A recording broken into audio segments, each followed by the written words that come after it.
پوچھئے کون سی چیز گواہی کے اعتبار سے سب سے بڑی ہے؟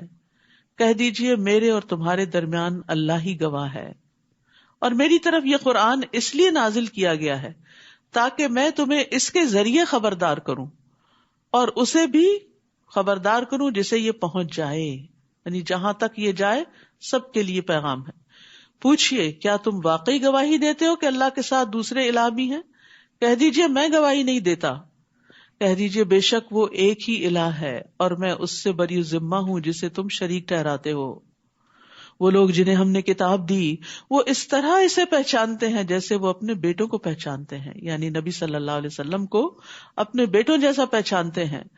وہ لوگ جنہوں نے اپنے آپ کو خسارے میں ڈالا سو وہ ایمان نہیں لاتے، یعنی جان کر بھی انجان بن جاتے ہیں، انکار کرتے ہیں، تو یہ سراسر خسارے اور نقصان کی بات ہے۔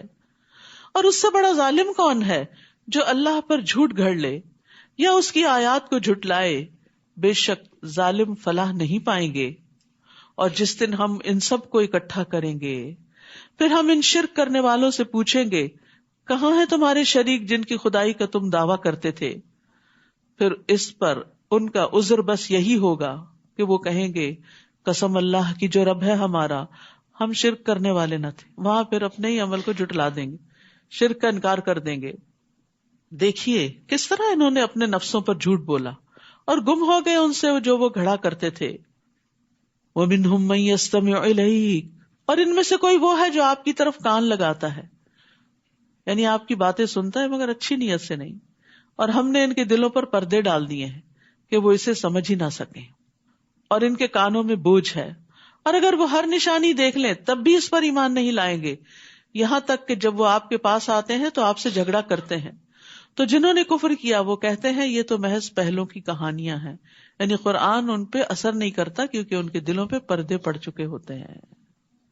دیکھیے ایک ہی کتاب ہوتی ہے، کچھ لوگ سنتے ہیں دل پگھل جاتے ہیں، زندگیاں بدل جاتی ہیں، اور کچھ لوگ ہوتے ہیں جو بھٹک جاتے ہیں۔ کچھ لوگ اس کے ذریعے عزت پاتے ہیں، کچھ اسی کو چھوڑ کر ذلیل ہوتے ہیں۔ تو اس لیے بہت ضروری ہے کہ ہم اللہ سے توفیق مانگتے رہیں کہ ہمیں وہ اس کتاب کے ذریعے ہدایت دے، ہمارے دلوں کو نرم کرے اور ہماری زندگیوں کو بدل دے۔ اور اس کے لیے بہت ضروری ہے کہ ہم اپنے دلوں کو صاف کرتے رہا کریں، کیونکہ گناہگار دل قرآن کے راز سمجھنے سے عاری ہوتا ہے۔ گناہگار دلوں میں حسد اور بغض اور کینہ اور نفاق بھرے ہوئے دلوں میں قرآن اثر نہیں کرتا، قرآن ان کو سمجھ میں نہیں آتا۔ اللہ کی نافرمانیاں قرآن کو نہ سمجھنے کا باعث بنتی ہیں، دلوں پہ زنگ لگ جاتا ہے۔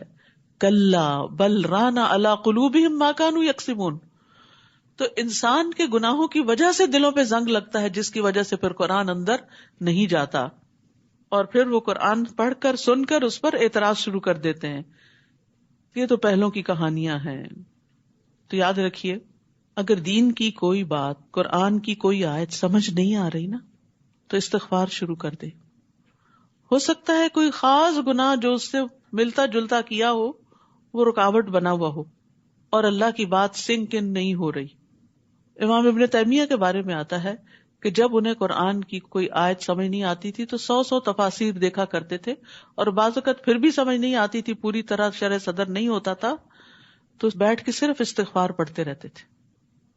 تو اگر ہمیں قرآن سمجھ نہ آئے تو اس راہ میں بھی گناہ حائل ہوتے ہیں، تو اللہ تعالیٰ سے دعا کرنی چاہیے کہ وہ ہمارے سمجھ اور فہم اور فقہ میں اضافہ فرمائے۔ وہ دوسروں کو اس سے روکتے ہیں اور خود بھی اس سے دور رہتے ہیں، کیونکہ سمجھ جو نہیں، پتہ ہی نہیں کہ یہ کیا خزانہ ہے، اور وہ محض اپنے آپ ہی کو ہلاک کر رہے ہیں اور وہ شعور نہیں رکھتے۔ اور اگر آپ انہیں اس وقت دیکھیں جب وہ آگ پر کھڑے کیے جائیں گے تو وہ کہیں گے کاش ہم لوٹا دیے جائیں اور ہم اپنے رب کی آیات کو نہ جھٹلائیں اور ہم مومنوں میں سے ہو جائیں، کاش ہمیں وہ وقت دوبارہ مل جائے کہ ہم اپنی اصلاح کر لیں۔ بلکہ وہ سب ظاہر ہو جائے گا ان کے لیے جو اس سے پہلے وہ چھپاتے تھے، چھپ چھپ کے غلط کام جو کرتے تھے، نیت کی کھوٹ جو رکھتے تھے، اور قرآن سے سیکھنے کی بجائے اس پر اعتراض کرنے کے جو دل میں ارادے رکھتے تھے، تو وہ سب ان کے اندر کے جو جذبات ہوں گے اور خیالات ہوں گے اور ارادے ہوں گے جو لوگوں کے سامنے آ جائیں گے۔ تو اس طرح منافقین پہچانے جائیں گے وہاں کہ جو اوپر اوپر سے اسلام کا دعویٰ کرتے ہیں مگر اندر سے مسلمانوں کے شدید دشمن ہوتے ہیں. فرمایا اگر وہ دنیا میں لوٹا بھی دیے جائیں تو بھی وہ ضرور وہی کچھ کریں گے جس سے وہ روکے گئے تھے. اور کہتے ہیں چور چوری سے جاتا ہیرا پھیری سے نہیں، یعنی وہ ان کی عادت میں، ان کی شخصیت کا حصہ ہو گیا. اور بے شک وہ یقیناً جھوٹے ہیں، اپنے اس دعوے میں بھی جھوٹے ہیں ہمیں ایک چانس اور مل جائے تو ہم ہدایت پا جائیں گے. دنیا میں اللہ سبحانہ تعالیٰ بندے کو کئی بار چانس دیتے ہیں، کئی مواقع دیتے ہیں، لیکن انسان جب خود آگے نہیں بڑھتا تو وہ اپرچونٹیز چلی جاتی ہیں. اور انہوں نے کہا یہ ہماری دنیا کی زندگی اصل زندگی ہے اور ہم ہرگز اٹھائے جانے والے نہیں. یاد رکھیے اہل مکہ میں بھی کچھ لوگ ایتھیسٹ تھے کہ جو آخرت کو، خدا کو، کسی دین مذہب کو نہیں مانتے تھے. تو وہ کہتے تھے بس یہی زندگی ہے، جینا ہے مرنا ہے، مر کے مٹی ہو جانا ہے، دوبارہ کوئی اٹھنا نہیں، کوئی حساب کتاب نہیں. اور کاش آپ دیکھیں جب وہ اپنے رب کے سامنے کھڑے کیے جائیں گے، یعنی اٹھائے جائیں گے، تو وہ کہے گا کیا یہ حق نہیں؟ اب بتاؤ جو تم کہتے تھے وہ کہاں گئی بات؟ وہ کہیں گے کیوں نہیں، قسم ہے ہمارے رب کی تو بالکل حق ہے. تو وہ کہے گا پس چکھو عذاب بوجہ اس کے جو تم کفر کرتے تھے، جو تم نے انکار کیا. قد خسر الذین کذبوا بلقاء اللہ، یقیناً خسارے میں رہے وہ لوگ جنہوں نے اللہ کی ملاقات کو جھٹلا دیا کہ اللہ کو کوئی حساب نہیں دینا. یہاں تک کہ جب ان کے پاس قیامت کی گھڑی اچانک آ جائے گی وہ کہیں گے ہائے افسوس ہمارا اس پر جو ہم نے اس کے بارے میں کمی کوتاہی کی، اور وہ اپنے بوجھ اپنی پشتوں پر اٹھائے ہوئے ہوں گے. خبردار کتنا برا ہے وہ بوجھ جو وہ اٹھائیں گے.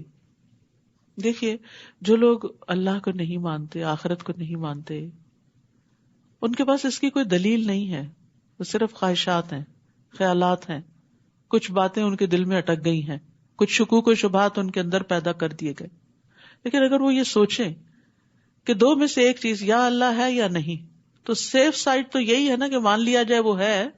لیکن اگر یہ کہتے ہیں ہے نہیں اور وہ سامنے آ گیا تو پھر تو خسارہ ہی خسارہ ہے. تو اللہ کی ملاقات جو ہے قیامت کے دن ہوگی، جب اللہ بندوں سے ملاقات کرے گا. ہم سب کو اس کے حضور حاضر ہونا ہے، اس قیام کی تیاری کرنی چاہیے.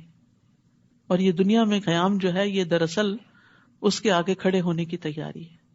وہ مشقت کا بہت طویل دن ہے جب انسانوں سے حساب لیا جائے گا. وَمَا الْحَيَاةُ الدُّنْيَا إِلَّا لَعِبٌ وَلَهْوٌ وَلَلدَّارُ الْآخِرَةُ خَيْرٌ لِلَّذِينَ يَتَّقُونَ افلا تعقلون. اور نہیں دنیا کی زندگی مگر ایک کھیل اور تماشا، اور البتہ آخرت کا گھر بہتر ہے ان لوگوں کے لیے جو تقوی اختیار کرتے ہیں. آخرت متقین ہی کے لیے ہے. والعاقبۃ للمتقین جیسے دوسری جگہ فرمایا. کیا پھر تم عقل سے کام نہیں لیتے؟ تو یہاں دنیا کی حقیقت بتائی گئی، اس کو دو لفظوں سے بیان کیا گیا، لعب اور لہو. لعب کہتے ہیں ہر وہ کام جو فائدہ مند نہیں ہوتا، اور لہو ہر وہ کام جس سے انسان غفلت میں پڑ جاتا ہے، یعنی وہ چیزیں جو اللہ کی یاد سے غافل کر دیں. ہمیں دنیا میں رہنا ہے، دنیا کے کام کاج کرنے ہیں، لیکن دنیا کے کاموں میں اتنا محو نہ ہو کہ نمازیں ہی بھول جائیں، اللہ کی یاد ہی بھول جائے، اللہ کی اطاعت کی طرف سے انسان غافل ہو جائے. ابن عباس کہتے ہیں یہ کافر کی زندگی ہے کیونکہ وہ زندگی کو دھوکے اور باطل کاموں میں گزار دیتا ہے. مومن کی زندگی نیک اعمال پر مشتمل ہوتی ہے، وہ ہر چیز میں آخرت سامنے رکھ کے کرتا ہے کام. یقیناً ہم جانتے ہیں کہ بے شک آپ کو وہ باتیں غمگین کرتی ہیں جو وہ کہتے ہیں، یعنی لوگوں کے اعتراضات، لوگوں کا مذاق اڑانا، یہ سب چیزیں آپ کے دل پہ اثر کرتی ہیں. یہ ایک حقیقت ہے. اگر پیغمبر کے دل پہ اثر کرتی ہیں، غمگین کرتی ہیں ان کو، تو پھر ہم تو عام انسان ہیں. تو جب کوئی ایسی بات کرتا ہے جو ہمارے خلاف پڑتی ہے، ہمارے نفس کے خلاف یا ہماری ذات کے خلاف، یا کوئی جھوٹا الزام، تو غمگین کرتا ہے، لیکن اس غم میں ڈوبنا نہیں چاہیے. فرمایا تو در حقیقت وہ آپ کو نہیں جھٹلاتے، لیکن یہ ظالم تو اللہ کی آیات کا انکار کرتے ہیں. یعنی جب آپ دین پر نہیں تھے تو یہ آپ کے بڑے دوست بنتے تھے، جب آپ دین کی طرف آئے تو آپ پر ان کو اعتراض ہو گیا. تو اصل اعتراض آپ پر نہیں ہے، آپ کی آئیڈیالوجی پر ہے، اس چیز پر ہے جو آپ نے اختیار کی، اور وہ آپ نے اپنی مرضی سے اختیار نہیں کی، وہ تو دراصل اللہ کی طرف سے آئی ہے. تو ایسے لوگ دراصل اللہ کی باتوں کا انکار اور اس کا مذاق اڑاتے ہیں. اور البتہ تحقیق آپ سے پہلے بھی کئی رسول جھٹلائے گئے. اب آپ کو تسلی دی جا رہی ہے کہ آپ سے پہلے بھی یہ سب ہوتا رہا, تو انہوں نے اس پر صبر کیا جو وہ جھٹلائے گئے. تو ہمیں بھی کیا کرنا چاہیے؟ صبر. اور ستائے گئے یہاں تک کہ ان کے پاس ہماری مدد آ گئی. امتحان ہوتا ہے نا, پھر مدد بھی آتی ہے. اور اللہ کے کلمات کو کوئی بدلنے والا نہیں. اور یقیناً آپ کے پاس رسولوں کی کچھ خبریں آ چکی ہیں. یاد رکھیے, افضل ایمان صبر کرنا اور نرمی کرنا ہے. پیچھے بھی بتا چکی ہوں, دہراتی اس لیے ہوں تاکہ یہ عادت کا حصہ بن جائے. افضل ایمان صبر کرنا اور نرمی کرنا ہے. رسول اللہ صلی اللہ علیہ وسلم نے فرمایا, مدد صبر کے ساتھ ہے. اللہ کی مدد آتی ہے لیکن صبر کرنے والوں کے لیے. ان اللہ مع الصابرین. اور کشادگی تنگی کے ساتھ ہے. جہاں حالات تنگ ہوتے ہیں وہاں کوئی اور جہتیں بھی کھل جاتی ہیں.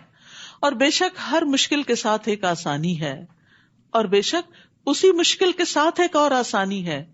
تو جہاں مشکل آئے وہاں آسانیاں بھی تلاش کریں. اور اگر ان کا اعراض کرنا آپ پر بہت بھاری ہے, یعنی ان کی بے رخی, بات نہ سننا, توجہ نہ کرنا آپ کے دل پہ بہت گراں گزرتا ہے کہ یہ ایسا کیوں کرتے ہیں, تو اگر آپ میں ہمت ہے کہ زمین میں ایک سرنگ تلاش کر سکیں یا آسمان میں ایک سیڑھی لگا سکیں, پھر ان کے پاس کوئی نشانی لے آئیں تو ایسا کر دیکھیں. اور اگر اللہ چاہتا تو ان سب کو ہدایت پر جمع کر دیتا. بس آپ ہرگز ان لوگوں میں سے نہ ہوں جو نادان ہیں, یعنی ان کے مطالبات پہ مت جائیں اور ان کی باتیں مت مانیں. انما یستجیب الذین یسمعون والموتى یبعثهم اللہ ثم الیہ یرجعون. بات تو وہی لوگ مانتے ہیں جو دل کے کانوں سے سنے.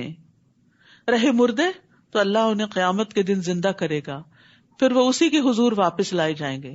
یعنی مردے نہیں سنتے, سنتے ہیں زندہ لوگ ہی. مراد اس سے کیا ہے کہ مومن نصیحت کو قبول کرتا ہے جس کے دل ایمان سے جگمگاتا ہے, روشن ہے, زندہ ہے. جس کا دل مر چکا ہو, جس کے دل پہ مہر لگ چکی ہو, وہ نصیحت قبول نہیں کرتا. وَقَالُوا لَوْلَا نُزِّلَ عَلَيْهِ آیَةٌ مِّن رَبِّهِ. اور وہ کہتے ہیں کہ ہم پر ہمارے رب کی طرف سے کوئی معجزہ کیوں نہیں اتارا گیا. آپ انہیں کہیے معجزہ اتارنے پر تو اللہ ہی قادر ہے, لیکن بات یہ ہے کہ ان میں سے اکثر نادان ہیں. زمین میں جتنے بھی چلنے والے جانور ہیں اور جتنے بھی اپنے بازوں سے اڑنے والے پرندے ہیں, وہ سب تمہاری ہی طرح کے انواع ہیں. ہم نے ان کی بھی تقدیر لکھنے میں کوئی دقیقہ فروغ گزاشت نہیں کیا. پھر یہ سب اپنے رب کے حضور اکٹھے کیے جائیں گے. اور جن لوگوں نے ہماری آیتوں کو جھٹلایا وہ بہرے اور گنگے ہیں جو اندھیروں میں ہیں, کہ حق کو دیکھ بھی نہیں سکتے. اللہ جسے چاہے اسے گمراہ کرتا ہے اور جس کے متعلق چاہتا ہے اسے راہ راست پر لگا دیتا ہے. آپ ان سے کہیے بھلا دیکھو تو اگر تمہیں اللہ کا عذاب آ جائے یا قیامت کی گھڑی آ پہنچے تو اس وقت تم اللہ کے سوا کسی دوسرے کو پکارو گے اگر تم سچے ہو؟ بلکہ اس وقت تم صرف اللہ ہی کو پکارو گے. پھر جس تکلیف کے لیے تم اسے پکارتے ہو اگر وہ چاہے تو اسے دور بھی کر دیتا ہے. اس وقت تو جنہیں تم شریک بناتے ہو انہیں بھول جاتے ہو. آپ سے پہلے ہم بہت سی قوموں کی طرف رسول بھیج چکے ہیں, پھر جب لوگوں نے نافرمانی کی تو ہم نے انہیں سختی اور تکلیف میں مبتلا کر دیا تاکہ وہ عاجزی سے دعا کریں. لعلہم یتضرعون. کچھ لوگ تکلیف آتی ہے تو اور اکڑ جاتے ہیں, اللہ سے ناراضگی دکھاتے ہیں, جھکتے نہیں, دعا نہیں کرتے. اور کچھ لوگ تضرع کرتے ہیں. تو یہاں تضرع نہ کرنے والوں کی مذمت کی گئی ہے کہ جب انہیں کوئی تکلیف پہنچتی ہے تو نہ دعا کرتے ہیں, نہ عاجزی کرتے ہیں, نہ توبہ کرتے ہیں. تو کیا کرنا چاہیے تکلیف کے موقع پر؟ اللہ کے آگے عاجزی, دعا, توبہ. پھر دوبارہ یہ بات آئی مشکلات کا حل کس میں ہے؟ توبہ اور استغفار میں. کچھ ایسے لوگ ہیں جب تکلیف آتی ہے تو عاجزی بھی اختیار کرتے ہیں, اللہ کی طرف رجوع کرتے ہیں, لیکن جب تکلیف دور ہو جاتی ہے تو پھر اکڑنے لگتے ہیں, روگردانی کرتے ہیں, پھر اپنی پرانی ڈگر پہ چلے جاتے ہیں. تو قابل تعریف وہ لوگ ہیں جو اللہ سے دعائیں مانگتے رہتے ہیں, اس کی بارگاہ میں توبہ کرتے رہتے ہیں, اپنی عبادت اور توبہ پر خوشحالی میں بھی ثابت قدم رہتے ہیں اور تکلیف میں بھی. اور جب تکلیف ٹل جاتی ہے تو بھی وہ اللہ ہی کے بن کے رہ جاتے ہیں. یعنی بہت سے لوگ یہ سوال کرتے ہیں کہ مجھ پر جو تکلیف آئی ہے یہ امتحان ہے یا آزمائش ہے. اگر آپ اس تکلیف کے بعد اللہ کی طرف راغب ہو گئے ہیں تو وہ امتحان اور آزمائش تھی, اور اگر اس کے بعد آپ اللہ سے ناراض ہو گئے ہیں تو یہ ایک طرح سے پنشمنٹ تھی. تو یاد رکھیے مشکل حالات میں زیادہ سے زیادہ اللہ تعالیٰ کی طرف رجوع کرنا چاہیے، عاجزی کرنی چاہیے، گڑ گڑا کے دعا مانگنی چاہیے، رو رو کے دعا مانگنی چاہیے. بعض اوقات ہم ایک وظیفہ کرتے ہیں، کوئی بتا دیتا ہے یہ چیز 1000 دفعہ پڑھو مشکل آسان ہوگی، 1000 میں سے ایک دفعہ بھی سمجھ کے اس کو نہیں پڑھتے کہ یہ ہے کیا پڑھ رہے ہیں. یہ تو کوئی تضرع نہ ہوا، یہ تو کوئی عاجزی نہ ہوئی. عاجزی کیا ہے کہ جو پڑھے اس کو سمجھ کے پڑھے اور پوری توجہ سے، اور اللہ کے آگے روئیں. اللہ کے آگے رونے سے بہت سی مشکلات آسان ہو جاتی. اب دیکھیں ایک بچہ جب ماں سے رو کے فریاد کرتا ہے تو ماں کیا کرتی؟ ناجائز مطالبہ بھی مان لیتی، نہیں دینی ہوتی ٹافی اس کو کہ کیویٹیز ہو گئی ہیں، لیکن اس سے اس کا رونا نہیں دیکھا جاتا. وَلِلَّهِ الْمَثَلُ الْأَعْلَى، اللہ تو ساری ماؤں سے بڑھ کے پیار کرنے والا ہے. تو کیا وہ ہمارے رونے پر ہم پہ ترس نہیں کھائے گا؟ لیکن ہم اللہ کے آگے روتے ہی کم ہیں، نہ اللہ کی خشیت سے روتے ہیں، نہ مصیبت آنے پہ روتے ہیں. بس دنیا کے مسائل ہی رونے کے لیے کافی ہیں، وہیں آنسو خشک کر لیتے ہیں رو رو کے. اسی طرح اللہ سبحانہ وتعالیٰ کو پکارتے وقت تضرع کے بارے میں قرآن مجید میں آتا ہے، ادعوا ربکم تضرعا وخفیۃ انہ لا یحب المعتدین. اپنے رب کو گڑ گڑا کر اور خفیہ طور پر پکارو، بے شک وہ حد سے بڑھنے والوں سے محبت نہیں کرتا. پھر اللہ تعالیٰ اٹھے ہوئے ہاتھوں میں خیر ضرور ڈالتا ہے. رسول اللہ صلی اللہ علیہ وسلم نے فرمایا، بے شک تمہارا رب تبارک و تعالیٰ بڑی حیا والا ہے، بڑے کرم والا ہے. اس کو اس بات سے شرم آتی ہے کہ اس کا کوئی بندہ اس کے آگے ہاتھ پھیلائے اور وہ ان کو خالی لوٹا دے، تو خوب اوپر اٹھا کر اللہ سے مانگا کرے کہ یا اللہ تو دے، تو مجھے خالی ہاتھ نہ لوٹا. اور جو بندہ اللہ سے دعا نہیں کرتا اللہ تعالیٰ اس سے ناراض ہو جاتا ہے. تو اس لیے تکلیف آنے پر پلٹ کے اس کی طرف لوٹ کے رو رو کے دعائیں کریں. پھر جب ان پر ہمارا عذاب آیا تو وہ کیوں نہ گڑ گڑائے. یعنی تکلیف میں، عذاب میں گڑ گڑانا چاہیے، مگر ان کے دل تو اور سخت ہو گئے، اور جو کام وہ کر رہے تھے شیطان نے انہیں وہی کام خوبصورت بنا کر دکھا دیے، ان کی غلطیاں ان کو خوبصورت بنا دی. استغفر اللہ. یہی عذاب ہوتا ہے کہ انسان پہ مصیبت آئے اور انسان اکڑ جائے اور اپنی غلطی کو جسٹیفائی کرنے لگے، تو یہ عذاب کی پھر قسم ہوتی ہے. پھر جب انہوں نے وہ نصیحت بھلا دی جو انہیں کی گئی تھی تو ہم نے ان پر خوشحالی کے تمام دروازے کھول دیے. یہ بھی عذاب ہی کی ایک قسم ہے کہ انسان گناہ کرے اور پھر دنیا فراخ ہوتی جائے. یہاں تک کہ جو کچھ ہم نے انہیں دیا تھا اس میں وہ مگن ہو گئے تو ہم نے انہیں اچانک پکڑ لیا اور وہ ہر خیر سے مایوس ہو گئے. تو یاد رکھیے دنیا کا وسیع ہونا اور تنگ ہونا دونوں ہی آزمائش ہیں. حسن بصری کہتے ہیں اللہ جس پر دنیا کو وسیع کر دے اور اسے یہ سمجھ ہی نہ آئے کہ اللہ اس کے ساتھ چال چل رہا ہے تو اس کے پاس کوئی بصیرت نہیں، اور جس پر اللہ دنیا تنگ کر دے لیکن اسے سمجھ نہ آئے کہ اللہ اس کے لیے خیر کا ہی فیصلہ کر رہا ہے تو اس کے پاس بھی کوئی عقل نہیں. پھر انہوں نے یہی آیت پڑھی. تو یاد رکھیے خوشی ہو یا غمی اللہ کا قرب نہ چھوٹے، اللہ کے قریب ہی کرنے والی ہو. اللہ سے دوری کا باعث جو دنیا ہے وہ ہلاکت کا ذریعہ ہے، اور نافرمانیوں کے باوجود دنیا کا ملنا اللہ کی طرف سے بس مہلت ہے، یہ استدراج ہے. فَقُطِعَ دَابِرُ الْقَوْمِ الَّذِينَ ظَلَمُوا وَالْحَمْدُ لِلَّهِ رَبِّ الْعَالَمِينَ.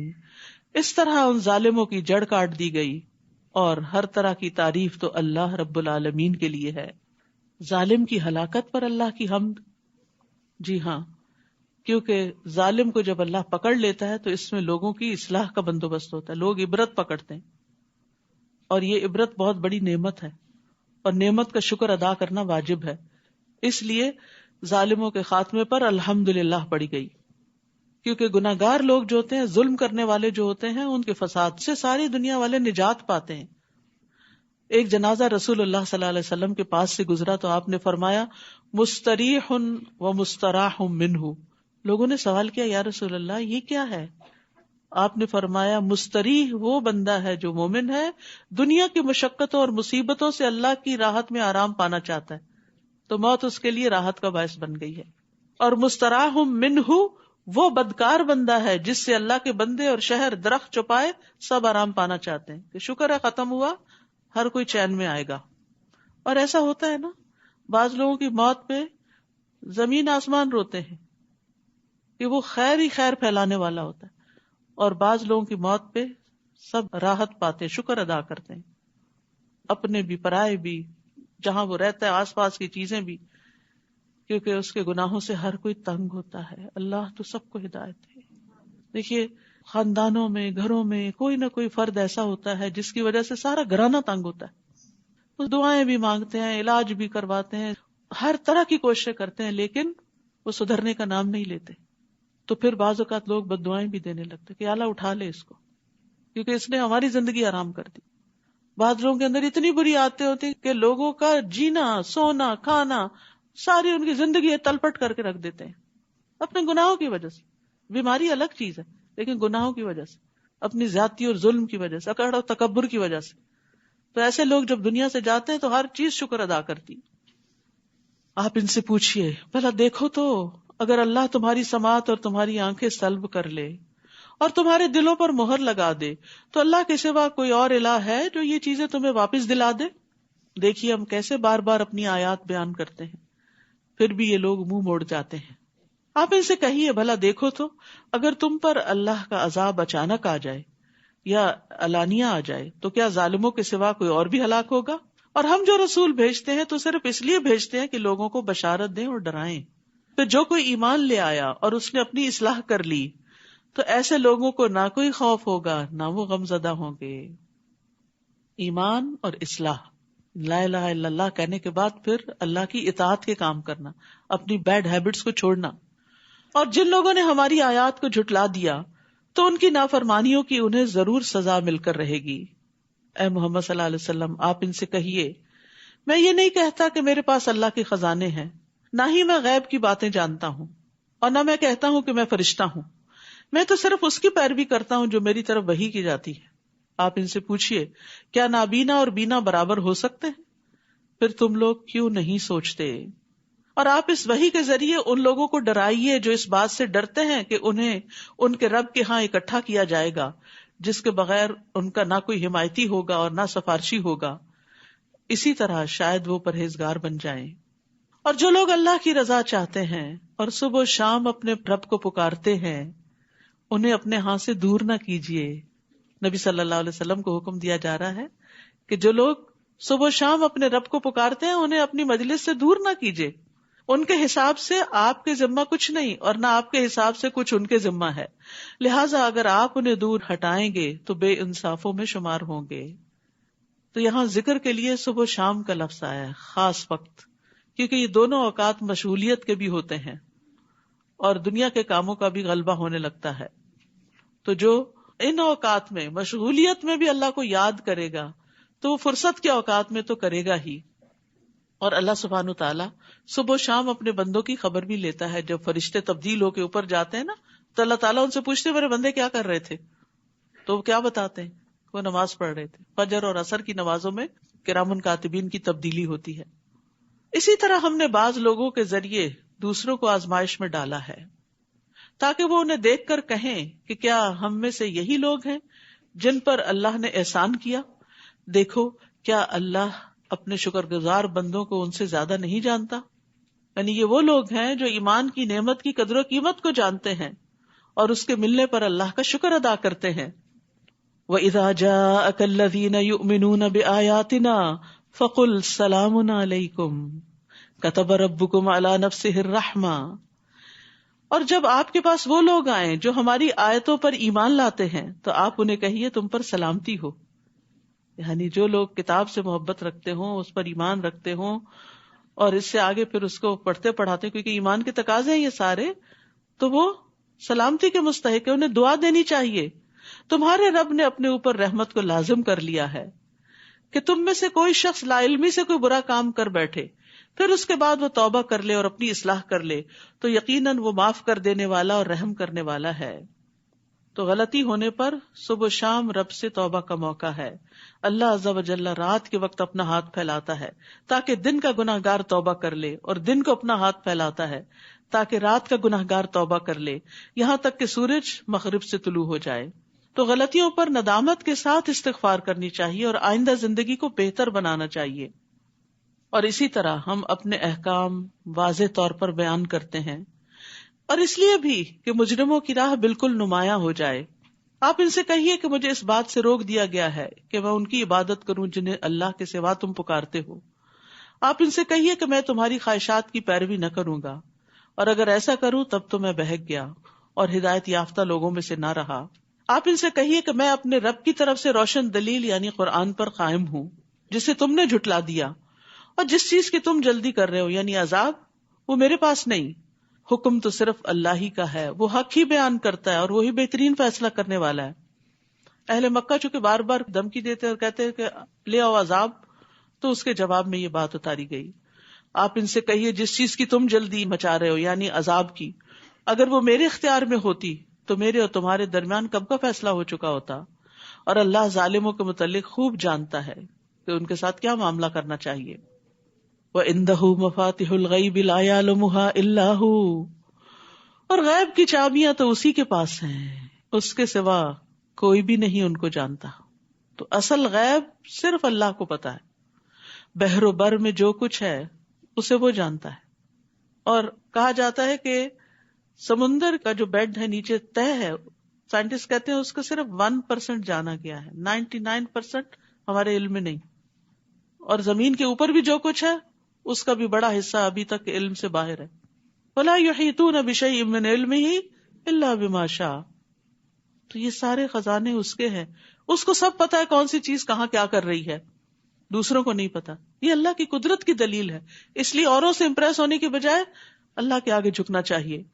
اور کوئی پتا تک نہیں گرتا جسے وہ نہ جانتا ہو، نہ ہی زمین کی تاریکیوں میں کوئی دانہ ہے جس سے وہ باخبر نہ ہو، اور تر اور خشک جو کچھ بھی ہو سب کتاب مبین میں موجود ہے، لوح محفوظ میں ہر چیز کا ریکارڈ موجود ہے۔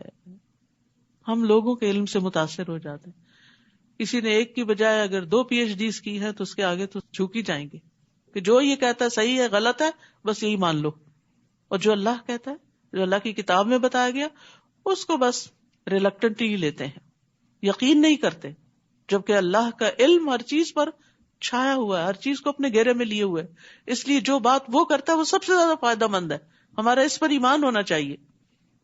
تو کہتے ہیں نا دانے دانے پہ مہر ہے، جو بات ہم کرتے ہیں وہ یہی ہے کہ اس کو پتا ہے کہ کون سا دانا کون کھائے گا، یہ اس کو پہلے سے پتا ہے، ہمیں نہیں پتا ہوتا۔ ہم اپنے سامنے پتا اترتے ہوئے گرتے ہوئے لہراتے ہوئے دیکھتے ہیں، ہمیں نہیں پتا ہوتا کہاں گرے گا، ہم کہتے ہیں یہاں گرے گا وہاں گرے گا، وہ وہاں جا گرتا ہے، لیکن اس کو پتا ہے کہ وہ ایگزیکٹلی کہاں جا کے گرے گا۔ تو اس کا علم کامل ہے، ہمارا علم ناقص ہے، چاہے کوئی انسان بھی ہو۔